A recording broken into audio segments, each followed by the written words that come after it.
नमस्कार. मी अनिरुद्ध दडके. स्टोरीटेल बरोबर मी बरीच पुस्तकं याच्या आधी रेकॉर्ड केलेली आहेत, पण नुकतंच माझ्या वाचनात जे कृष्णमूर्तींचं अध्यात्म आणि तत्वज्ञान यावर आधारित असं ज्ञातापासून मुक्ती या नावाचं पुस्तक आलं. खरं तर हे फ्रीडम फ्रॉम द नोन ह्या इंग्लिश पुस्तकाचं भाषांतर आहे आणि जे कृष्णमूर्तींबद्दल याआधी मला फारशी माहिती नव्हती. मात्र हे पुस्तक रेकॉर्ड करत असताना आणि जे कृष्णमूर्तींचे विचार समजून घेत असताना त्यांनी मानवी जीवनातल्या बऱ्याचशा गोष्टींवर अतिशय मुक्तपणे आणि अतिशय थेट असं भाष्य केलं आहे, जे या निमित्ताने मला वाचायला मिळालं. आणि मला असं जाणवलं की जे कृष्णमूर्ती हे एक असं नाव आहे की ज्यांच्यामुळे एक नवीन धर्म प्रस्थापित व्हावा अशी खरं तर इच्छा होती, पण त्यांनी मुळात सगळे धर्मच नाकारले आणि धर्मामुळे होणारा संघर्ष आपण टाळावा कसा याबद्दल त्यांनी खूप विचारमंथन केलेलं आहे. त्या ज्ञातापासून मुक्ती या पुस्तकात अनेक सुंदर सुंदर असे त्यांचे विचार प्रवर्तक असे लेख आहेत. त्यातला एक लेख आज मी तुमच्यासाठी इथे वाचून दाखवणार आहे आणि लेखाचं नाव आहे विचार म्हणजे काय, कल्पना आणि कृती, आव्हान, जडत्व आणि विचारांचा मूळ आरंभ. तर आपण ऐकूया जे कृष्णमूर्ती काय म्हणतात. विचार करणं म्हणजे काय याचा आता आपण उहापोह करूया. व्यवहारात म्हणजे रोजच्या कामात काळजीपूर्वक, तर्कशुद्धपणानं आणि शहाणपणानं जो विचार करणं आवश्यक ठरतं त्याचं महत्त्व आणि जो विचार मुळीच महत्त्वाचा नसतो त्या दोहोंचं स्वरूप समजून घेऊया. कारण हे दोन्ही प्रकार कळल्याशिवाय कदाचित आपल्याला विचार ज्याला स्पर्श करू शकत नाहीत असं जे काही खोलवर असतं तेही आकलन होणार नाही. म्हणूनच विचार करणं म्हणजे काय, स्मृती म्हणजे काय, विचाराचा मूळ आरंभ कसा होतो, आपल्या सर्व कृतींवर विचारांचा पगडा कसा बसतो, या सर्व गुंतागुंतीच्या रचनेचं आकलन करण्याचा आपण प्रयत्न करूया. म्हणजे त्यातूनच कदाचित आपल्याला विचाराला जे कधीच शोधून सापडलं नाही आणि विचारातून ज्याचं द्वार उघडत नसतं असं काहीतरी आढळेल. विचार हा आपल्या जीवनात एवढा महत्त्वाचा का होऊन बसलाय? विचार करणं म्हणजे कल्पना. विचार म्हणजे मेंदूच्या पेशीत साचून राहिलेल्या स्मृतींचा पडसाद. त्याला एवढं महत्त्व का? तुमच्यापैकी पुष्कळांनी असा प्रश्न कदाचित कधी विचारलाच नसेल आणि विचारला असेलच तर त्याला असं काही उत्तरही दिलं असेल की विचाराला फारच थोडं महत्त्व आहे. महत्त्व आहे ते भावनेला, पण त्या दोहोत तुम्ही फरक कसा करता ते मला कळत नाही. जर भावनेला विचारामुळे सातत्य मिळालं नाही तर भावनेची उर्मी तत्काळ विरून जाते, लयाला जाते. तर प्रश्न असा आहे की आपल्या जीवनात भरडून पिचून जाणाऱ्या कंटाळवाण्या भयग्रस्त जीवनात विचाराला एवढं अवास्तव महत्त्व का प्राप्त झालंय? मी हा प्रश्न स्वतःला विचारतोय. त्याबरोबर तुम्ही पण स्वतःला विचारा, आपण विचाराची गुलामी का बरं पत्करतो? जो विचार धूर्तपणानं, हुशारीनं संघटना निर्माण करतो, नवनवीन उद्योग आरंभतो, ज्यानं इतके अगणित शोध लावलेत, इतकी युद्ध लादली आहेत, इतके भय उत्पन्न केले आहे, इतक्या चिंता आपल्या मागे लावल्या आहेत, नाना कल्पनाचित्र उभारली आहेत आणि जो आपलं पुच्छ आपणच पकडणाऱ्या कुत्र्यासारखा स्वतःभोवती गोलगोल फिरत असतो, काल उपभोगलेल्या सुखाला आज आणि उद्याही जो सातत्य देत असतो, जो सारखा चळवळ करतो, वटवट करत असतो, धडपडत असतो, वाहत असतो, काहीतरी रचत असतो, काहीतरी दूर नेतो, काहीतरी जमवत बसतो आणि गृहीत गोष्टींचा जो आधार घेत असतो, असा विचार एवढा महत्त्वाचा का झालाय? आपल्याला प्रत्यक्ष कृतीपेक्षा कल्पनाच फार महत्त्वाच्या वाटत असतात. प्रत्येक क्षेत्रातील बुद्धिमान लोकांनी आपापल्या पुस्तकात चातुर्यानं मांडलेल्या कल्पनाच आपल्याला महत्त्वाच्या वाटतात. त्या कल्पना जितक्या जास्त धूर्तपणाच्या, जितक्या जास्त छद्मी, तेवढ्या जास्त प्रमाणात आपण त्यांना शिरोधार्य मानतो आणि ती पुस्तकंही आपण डोक्यावर घेतो. ती पुस्तकं, त्या कल्पना म्हणजेच आपण स्वतः होऊन बसतो. इतका त्यांचा आपल्यावर भारी प्रभाव असतो, दडपण असतं. आपण नाना कल्पनांवर, नाना ध्येयांवर गप्पा मारत असतो, चर्चा करत असतो, आपली मतं मांडत असतो. प्रत्येक धर्माचे आपापले सिद्धांत असतात, मतं असतात, देवांना साध्य करून घेण्याचे नाना तऱ्हेचे सोपान असतात, शिड्या असतात आणि विचाराचा मूळ आरंभ कसा होतो याची जिज्ञासा धरून तपास करताना आपण या कल्पनांच्या सगळ्या बांधकामालाच एक आव्हान देतो आहोत. आपण या कृतींपासून कल्पनांना वेगळं काढलंय. कारण कल्पना या नेहमी भूतकाळातीलच असतात, पण प्रत्यक्ष कृती मात्र वर्तमान काळात घडत असते. ती वर्तमानच असते. म्हणजेच जीवन हा नित्य वर्तमान काळच आहे. पण आपण प्रत्यक्ष जीवनाला भीतो आणि म्हणूनच कल्पनांचं रूप घेतलेला भूतकाळच आपल्यासाठी महत्त्वाचा होऊन बसलेला असतो. आपल्या स्वतःचं विचार करणं कसं काय चालतं ते अवलोकन करणं मोठं गमतीचं आहे, मोठं जिव्हाळ्याचं काम आहे. आपण कसे विचार करतो ते फक्त पाहायचं. विचार करणे असं ज्या प्रतिक्रियेला आपण नाव देतो ती प्रतिक्रिया कुठून येते, कुठून उठते ते फक्त पाहायचं. विचाराला मूळ आरंभ असा तरी कुठे असतो का? असलाच तर आपल्याला तो सापडेल का? म्हणजे स्मृतीची पहिली सुरुवात. कारण आपल्याला स्मरणच जर नसेल तर विचारही असणार नाही. भूतकाळात म्हणजे काल जे काही सुख मिळालं होतं त्या सुखाला पुष्टी आणि सातत्य देण्याचं कार्य विचार कसा करतो ते आपण पाहिलंय. तसंच सुखाच्या उलट संवेदनांचं म्हणजे दुःख आणि भय यांचंही सातत्य विचारच टिकवत असतो. आणि त्यामुळे विचार करणारा, अनुभव घेणारा म्हणून जो काही भाग असतो तोच सुखदुःख स्वरूप असून तोच सुख आणि यातना यांना पोषण देणाराही असतो, हेही आपण पाहिलंच आहे. विचार करणाराच सुखापेक्षा दुःख वेगळं मानत असतो. आपण सुखाची मागणी करण्यात दुःखाला आणि भीतीला निमंत्रण देतो आहोत हे काही त्याच्या लक्षात येत नाही. माणसांच्या संबंधांतील विचार हा नेहमी सुखप्राप्तीचाच असतो आणि त्या सुखाकांक्षेला एकनिष्ठा, साह्य, दानकार्य, पालनपोषण, परोपकार, आधार देणं, सेवा करणं इत्यादी नावांचं पांघरून आपण घालतो.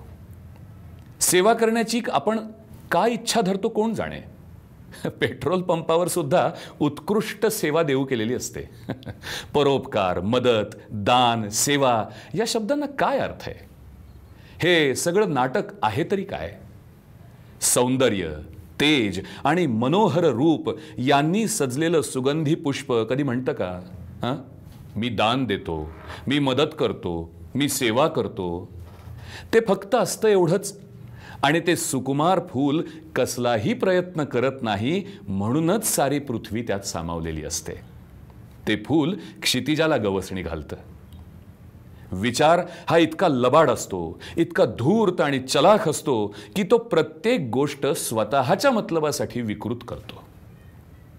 सुखाची मागणी करण्यातच विचार हा स्वतःचं बंधन उत्पन्न करत असतो. आपल्या सर्व नात्यात, संबंधात विचार हाच दुजाभाव निर्माण करणारा असतो. आपल्यात हिंस्त्रपणाही असतो आणि त्यापासून आपल्याला आसुरी आनंद होत असतो. पण त्याचबरोबर शांतीची, कृपाळूपणे वागण्याची ही इच्छा असते. आपल्या जीवनात सदोदित हे असत चाललेलं असतं. हे द्वंद्व, हा अंतर्विरोध निर्माण करूनच विचार थांबत नाही, तर आपण भोगलेल्या अगणित सुखदुःखाच्या आठवणी सुद्धा तो साठवून ठेवतो आणि त्या आठवणीतूनच विचाराचा पुन्हा जन्म होत असतो. म्हणून विचार हा नेहमी गतकाळातील जुनाच असतो हे मी आधी सांगितलेलंच आहे. आपल्या जीवनात समोर येणारं प्रत्येक आव्हान हे नवच असतं आणि त्याला आपण तोंड देतो ते भूतकाळाच्या भाषेत देतो आणि ते त्यामुळं नेहमी अगदी अपुरं पडणारं असतं आणि त्यामुळेच आपल्याला विसंवाद, संघर्ष, दुःख, विपत्ती यांचा वारसा मिळालेला असतो. आपल्या छोट्याशा मेंदूनं काय वाटेल ते केलं तरी तो संघर्षातच राहतो.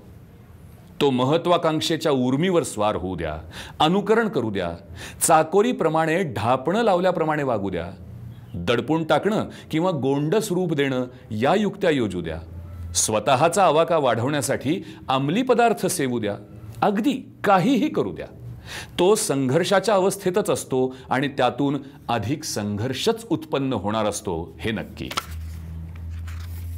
जे कोणी अत्यंत विचार करणारे असतील ते जडवादीच म्हटले पाहिजेत, कारण विचार हे द्रव्यच असतं.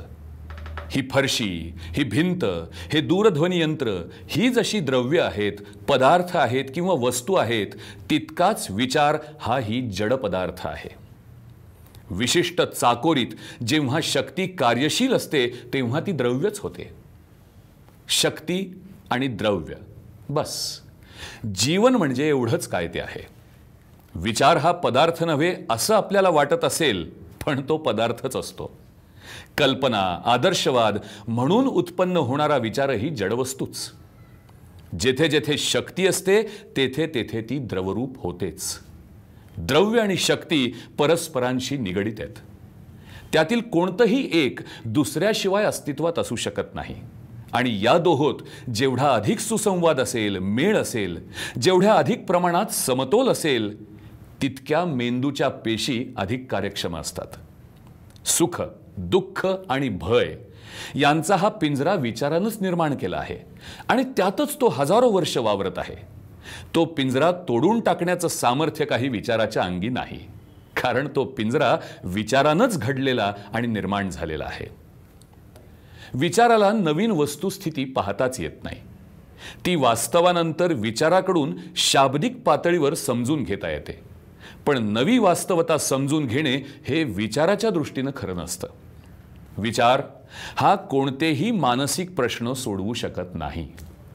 विचार हा कितीही चलाख, धूर्त असला, शब्दपंडित असला, तरी त्यानं विज्ञान, इलेक्ट्रॉनिक मेंदू यांच्या सहाय्यानं किंवा गरजेपोटी अगर दबावाखाली येऊन कोणत्याही रचनेचं अवडंबर उभं केलं तरी विचार हा नवा कधीच नसतो आणि कोणताही मोठा मूलभूत प्रश्न विचारानं सुटत नसतो. जुना मेंदू या जीवनाच्या महान प्रश्नाचा उलगडा कधीच करू शकत नाही.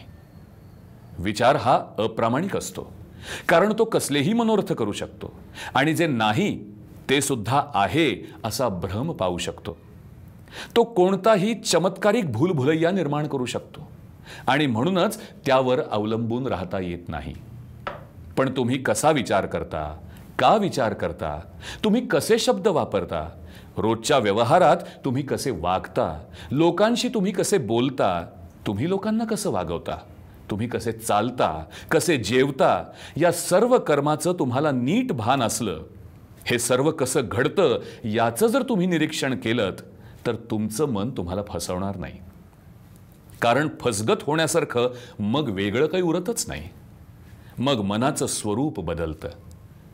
कशाची तरी मागणी करणं आणि कशावर तरी अंमल बसवणं ही धडपड त्यात होईनशी होते.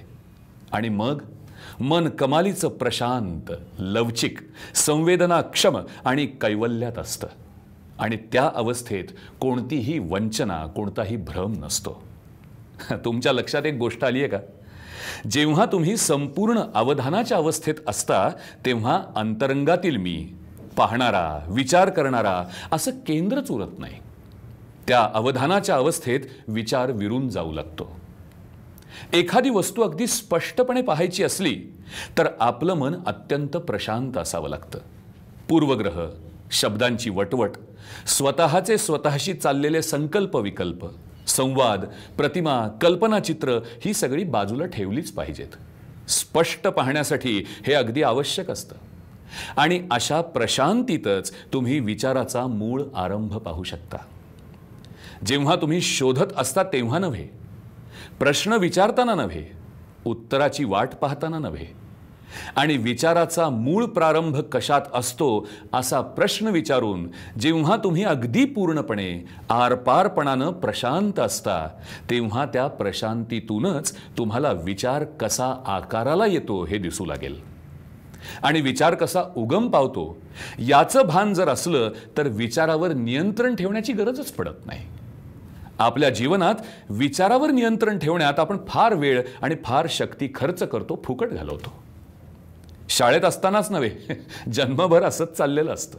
हा अमुक तमुक सुविचार आहे, मी त्यावरच पुष्कळ भर देऊन चिंतन केलं पाहिजे. हा अमुक एक विचार दुष्टपणाचा आहे, तो मी दडपून टाकला पाहिजे. असा प्रत्येक विचाराचा दुसऱ्या विचाराशी झगडा चाललेला असतो. एका इच्छेचा दुसऱ्या इच्छेशी संघर्ष येत असतो. एक सुख इतर सर्व सुखांवर कुरघोडी करण्याचा प्रयत्न करत असतं. पण विचाराचा उगम कसा होतो याचंच भान असेल तर मात्र विचाराची ही द्वंद्व, हा अंतर्विरोध आपोआप शमतो, लय पावतो. विचार हा जुनाच असतो. काळ हेच दुःख आहे असं काही एक विधान तुम्ही ऐकलत तर विचार हा त्या विधानाचं रूपांतर आणि स्पष्टीकरण करण्यास लगेच सुरुवात करतो. पण हे रूपांतर, हे अर्थकरण वगैरे सर्व कालच्या म्हणजे गतकालाच्या ज्ञानावर आणि अनुभवावरच आधारलेलं असतं. आणि मग तुम्ही अटळपणे सगळं रूपांतर तुमच्या संस्कारांप्रमाणेच करता. पण तुम्ही जर त्या विधानाकडे फक्त लक्ष दिलत, त्यांचा अर्थ लावलाच नाहीत, फक्त त्यांना तुमचं सर्व अवधान दिलत, तर तुमच्या ध्यानात येईल की ते विधान पाहणाराही उरत नाही, आणि ते विधान आणि ते दृश्य विषयही उरत नाही, विचार करणारा आणि विचार दोन्हीही उरत नाहीत. त्यातला आधीचा कोण असा प्रश्न नका विचारू. तो नुसता चातुर्यानं विचारलेला प्रश्न आहे, त्यात काहीच तथ्य नाही. पण तुम्ही स्वतःच्या अंतःकरणात नीट पाहू शकता की जोपर्यंत मनात विचारांचं अस्तित्वच नसतं, याचा आशय स्मृतिनाशाची अवस्था असा नाहीये, जडमूढ असावं असा नाही, तर जोपर्यंत आठवणी, पूर्वानुभव किंवा ज्ञान यातून उत्पन्न झालेले विचार नसतात, जे सगळं गतकालातीलच असतं, तोपर्यंत विचार करणाराही मुळीच अस्तित्वात येत नाही. हे काही मोठं जटिल तत्वज्ञान किंवा गूढ गहन रहस्य नाही. आपण प्रत्यक्ष वस्तुस्थितीचा परामर्श घेतो आहोत, आणि जर तुम्ही या सहचिंतनात इथपर्यंत आलेले असाल तर तुम्हाला असं दिसून येईल की नव्या आव्हानाला आता तुम्ही भूतकालावर आधारलेल्या मेंदूच्या प्रतिक्रियेवर न विसंबता अगदी नवेपणानं आणि ताजेपणानं सामोरे जाऊ शकता.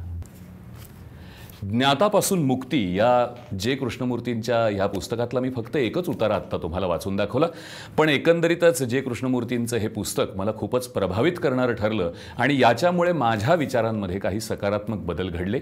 ज्ञातापासून मुक्ती हे ऑडिओ बुक आपण स्टोरीटेलवर नक्की ऐकू शकता. ते सर्वांनी ऐकावं, या विचारांचा ऐकून आनंद घ्यावा, आणि आपल्याही आयुष्यात काही सकारात्मक बदल घडवण्याची शक्यता नक्कीच निर्माण होते असं हे पुस्तक आहे. जरूर ऐका ज्ञातापासून मुक्ती.